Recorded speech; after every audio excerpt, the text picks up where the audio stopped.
Hi plant people, good morning and welcome back to our YouTube channel. So ayan guys, ngayon po ay i-share ko sa inyo yung mga malalaki natin dito sa taas na to guys. So yan, gusto ko lang ipakita sa inyo guys yung ganda nila kasi lalo silang gumaganda nung nilipat ko sila dito.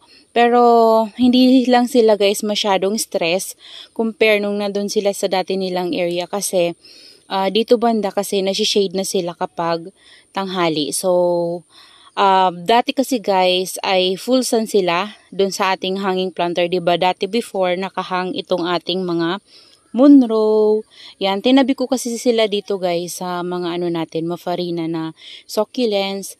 Kaya naman, lumabas talaga yung mga farina nila. Tapos, dahil hindi nga sila nakakatanggap ng sobrang init, yung mga leaves po nila ay lalong tumaba. So, ganun po kasi yung ating succulents kapag hindi sila masyadong sobrang naiinitan guys ay mas tumataba po yung parang nag-glow din sila guys. Kasi kapag sobrang init yung natatanggap nila like full sun, sobrang nako-compact po yung mga leaves ng ating mga Echeveria succulents. So, ngayon po, nandito po yung ating mga succulents na nagsisilakihan na talaga guys dito sa loob ng ating succulent garden. So ito po sila guys. Ito yung naripat natin dito sa ating napakabigat na talaga niya guys as in. Ayan yung ating Echeveria Monroe. Ito yung Monroe ko pa before. So sobra na itong 1 taon sa atin siguro guys or mahigit. Ayan. Basta, matagal na to sa atin, hindi ko na matandaan. Hindi kasi ako guys naglalagay ng ng date sa natin, sa tag. So, hindi ko na maalala kung kailan ko siya nabili. Basta alam ko, nabili ko ito guys kay Ma'am Hainasyon. Ayan. Sobrang laki niya po talaga. Tingnan natin, baka malaglag. Ayan, baka malaglag guys. Ayan siya. So, diba ang laki niya guys? Ayan o. Tapos dito naman, charan! Ito na yung ating lotus ngayon guys o. Kaso lang, dahil nisprayhan ko sila kapag nagdidilig ako, ayan, natatanggal yung ibang farina sa baba. Pero yung dito sa taas, ayan siya.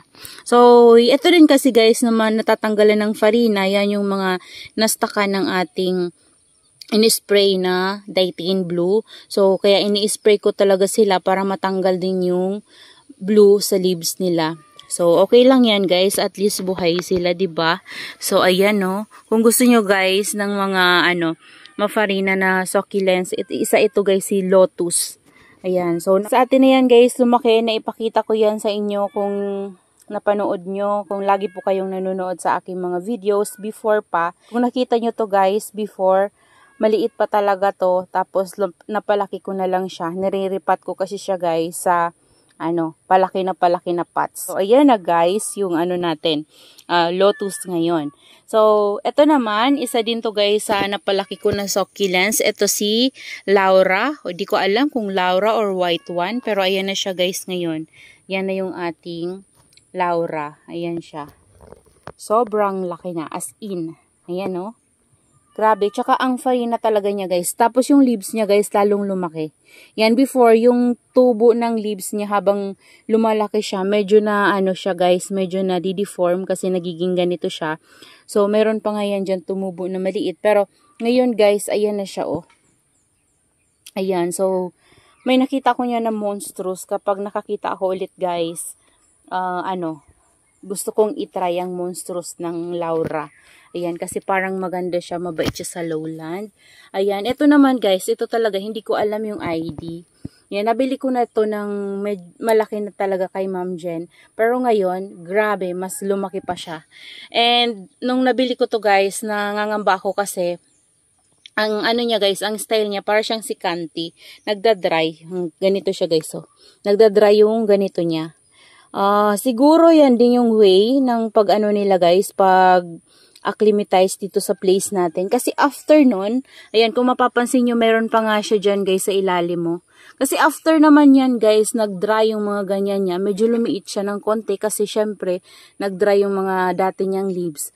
Ngayon, nag-bloom na siya guys, as in. Grabe, lumaki talaga siya. Ayan o. Mafarina din to guys, para din siyang si lotus or lawi. Yan. Magkakulay lang naman sila. Yan, oh. Magkakamukha yung ating mga mapafarina na succulent. So, dito naman, ito nabili ko to kay Sir Mark. Succulent of the North. Ayan siya guys. Ito si Orange Monroe din to guys. As in, malaki na din siya nung nabili natin. Pero ngayon, mas lumalaki na rin siya guys. Ayan o. Ayan, at sa atin na yan guys, tumubo yung ganyan niya. Ayan, napakaganda na niya guys. So, alam nyo ba guys, itong mga succulents ko na to na nandito sa taas na to, ayan, napakabigat niya, grabe. Para na siyang 5 kilos. Ayan, so, kanina, nag-ikot-ikot ako kasi nagdilig ako ng iba natin na succulents. Yan, kagaya nito, dinilig ko sila yung mga nasa ganito natin. Kasi yung mga nasa clay pot, guys, ang bilis nilang matuyuan, lalo na ngayon na sobrang init.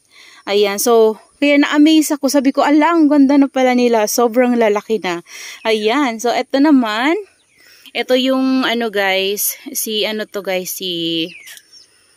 Lawidensiana. Ayan siya guys, so. Yan, lumaki na rin siya. Tapos nagkaroon siya ng flower stalk. Meron pang isa doon na patubo sa loob. So, hindi ko yan guys papabulaklakin. Pahabain ko lang yan ng konti. Tapos ikakat ko din yan guys. Ayan. Kasi hindi naman din maganda yung flower ni Monroe. Tsaka ni Lawidensiana. So, magkamukha lang naman yung flower nila. Hindi ako nagagandahan. So, kakat ko na lang yan sila guys. And ito try kong i-propagate yung leaves sa ating flower stalk. So, ayan na guys yung ating Lawidensiana. So, kung mapapansin nyo, hindi sila kagaya dati nung na-flex ko to sa inyo na sobrang stress. Kasi nga dito banda, ayan, morning sun na tong ano dito ngayon guys, sunlight. Pero natatakpan pa rin sila dito banda o. Kasi yung puno ng papaya guys, doon sa dulo, yan, doon sa harapan, nakaharang dito banda. So, yung dito pa lang guys, yung natatamaan. Yan, yung dito banda, nahaharangan ng dahon ng puno ng papaya. So, ito naman guys, yung dating twin head natin na nasa oblong pots na arrangement. So, di ba naripat ko yan guys sa, saan ba? Sa ganun na pot. Yan, sa ganyan. Tapos, hindi ko na alam kung napakita ko ba yan sa inyo. Parang hindi ko napakita sa inyo. Nung niripat ko sila dito sa malaking pot na to. So, malaki tong pot na to guys. Kasi, gusto ko nga mapalaki itong ating Monroe. So, hindi naman siya maarte. And, para hindi na ako ripat ng ripat. So, dito ko na siya guys tinanim sa malaki na to. So, ayan, lumalaki na rin siya guys. Yan, palaki na rin siya ng palaki. Yan, yung twin head natin na gusto kong paghiwalayin. Pero hindi ko mapaghiwalay kasi nga yung stem niya ay iisa lang. Kailangan ko siyang i-cut and i-air dry kung paghihiwalayin ko. So, naisip ko wag ko na lang silang paghihiwalayin. So, ito naman yung ating aerial guys. Ayan, kung napanood niyo yung vlog natin before, nung unboxing nito galing kay Sir Mark. Hindi pa to ganito kalaki. So, ngayon, lumalaki na siya. At iba yung itsura ni guys, ni Ariel. So, si Ariel ay merong mga dot-dot na ganyan. Pero hindi siya guys fungus ha. Hindi siya fungus. May mga dot-dot lang talaga siya na ganyan. Parang ganyan yung stress na niya, look. Ayan, no. Hindi siya fungus. Kasi palagi ko naman din sila guys inisprayhan ng fungicide. Ayan siya. Ayan yung look niya. Mukha siyang fungus. Pero hindi po siya fungus. Ayan, no. Ayan. So, mapula-pula. Para siyang mga pula na dot. Ayan. So, ayan yung ating Ariel. So, dito naman guys, dito yung isa pa natin na Orange Monroe na dating maliit. Ayan na siya ngayon. Charan! Yan, malaki na. Niripat ko rin yan dyan guys, sa malaking pot na yan para hindi na rin ako magripat. Ayan na siya. Sobrang laki na guys. Ito bagong tubo na naman niya itong leaves. So, yan yung leaves niya before guys. Sa pinakailalim, yan pa lang siya guys ha. Wala na nga guys wala na pala yung mga maliliit niya na leaves na tuyo na. Yun, basta maliit pa lang yan before guys. Nabili ko lang siguro yan sa set na 3 for 100 before. Pero, ayan na siya ngayon. After ilang years na siguro yan sa akin guys. 1 year na siguro. Yan, parang 1 year na siya. Tapos ito naman guys, yung Laura na nabugbog galing kay Bagsak Presyo Cactus and Succulents. Ayan siya. So, nakaka-recover na siya. Ayoko lang, wag na nating tanggalin guys kasi siksikan kasi sila dito guys. Pinagkasya ko talaga sila. Ayan, so, ayan yung ating Laura guys. Ayan, so dito yung nasiraan sa kanya guys. So, yan, pero so dito yung bagong rosette niya, ayan na siya, maganda na siya ulit. Ayan, so diba ang ganda niya guys. Tapos, alam nyo ba, parang lalong naging compact yung dito natin banda, sa gitna. Ayan, tapos dito naman guys, yung ating Brinks Blue na nabili din kay Bagsak Presyo Cactus and Succulents. Kasamahan yan guys. Ito na yun guys, yung ating Brinks Blue. Charan! Ang ganda niya guys at ang ganda ng mga tips ni Brinks Blue. Ayan, natatamaan siya ng morning sun. Medyo masakit-sakit na din yung morning sun guys. So, dito naman banda, ito yung ating Brinks Blue na i-share din sa inyo before guys na nasa oblong pot natin. And niripat ko yan guys sa, saan ko ba yan niripat? Sa green pot.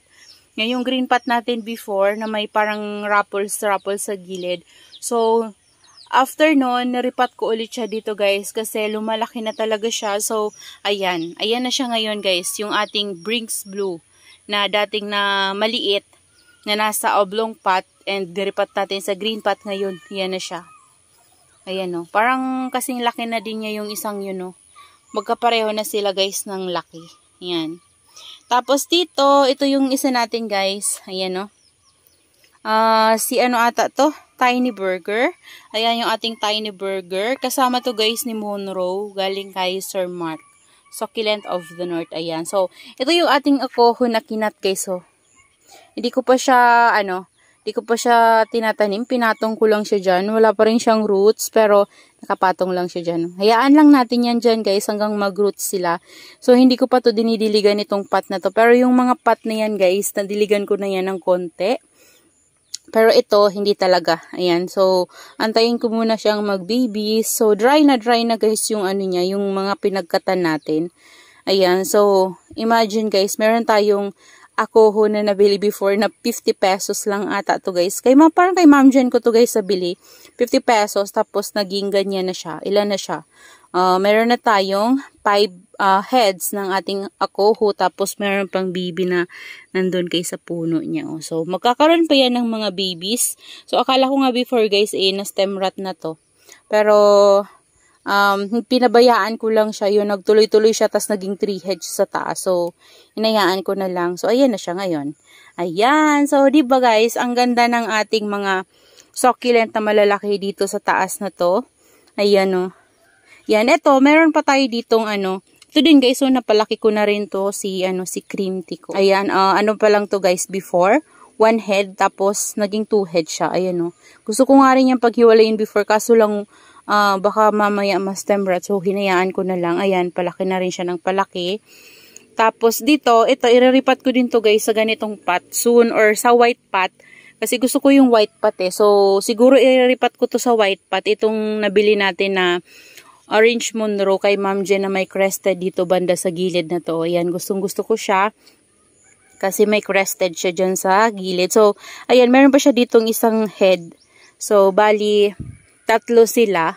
Yung isa ay crested. So, ayan guys. So, natatamaan din siya dyan ng morning sun. So, yan na guys. Yung nagagandahan natin at naglalakihan na succulents dito sa top na to. Yan na sila. So, sana tuloy-tuloy yung paglaki nila. At hindi magkaroon ng problema.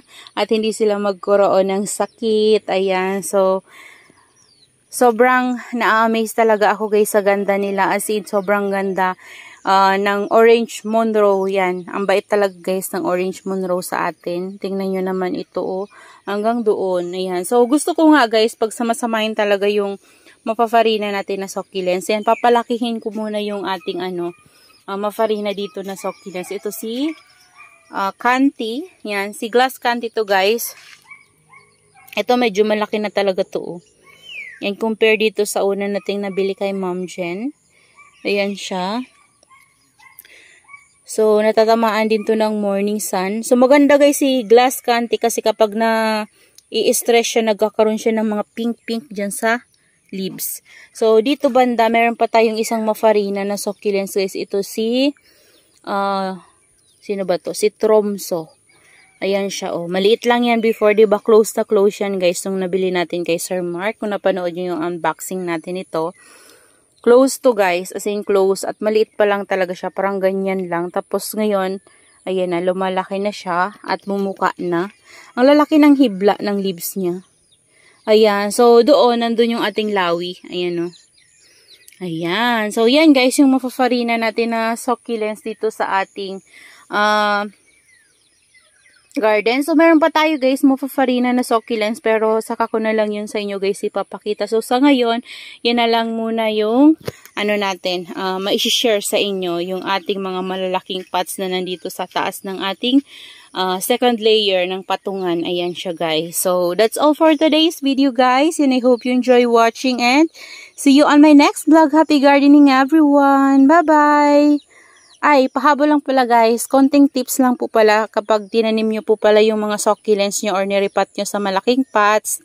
Sa pagdidilig po ay tama-tama lang po yung pagbigay nyo ng water para hindi po sila ma-overwater, lalo na kung bago nyo lang po sila mairipat. So, tama-tama lang yung pagbibigay ng water hanggang sa dumami na yung roots nila. Kapag stable na yan guys, pwede nyo na po yan silang i-full soak. Yan, kapag sobrang stable na sila kasi marami na yung roots nun. So kapag pinupull soak nyo po yan sila, lalo yan po silang tumataba, lalo yan silang lumalaki kasi nakakainom sila ng water, so nabubutsyog yung mga leaves nila. So pwede din tayong mag-add ng pampataba sa lupa, yan. Pwedeng chicken manure, osmocote, yan. Kahit anong guys, basta pwede sa ating mga succulents. Pwede tayong mag-add para mas mabilis silang lumaki at mataba, healthy sila sa paglaki nila. So, yun lang guys. Maraming salamat po sa inyong panonood. Bye-bye!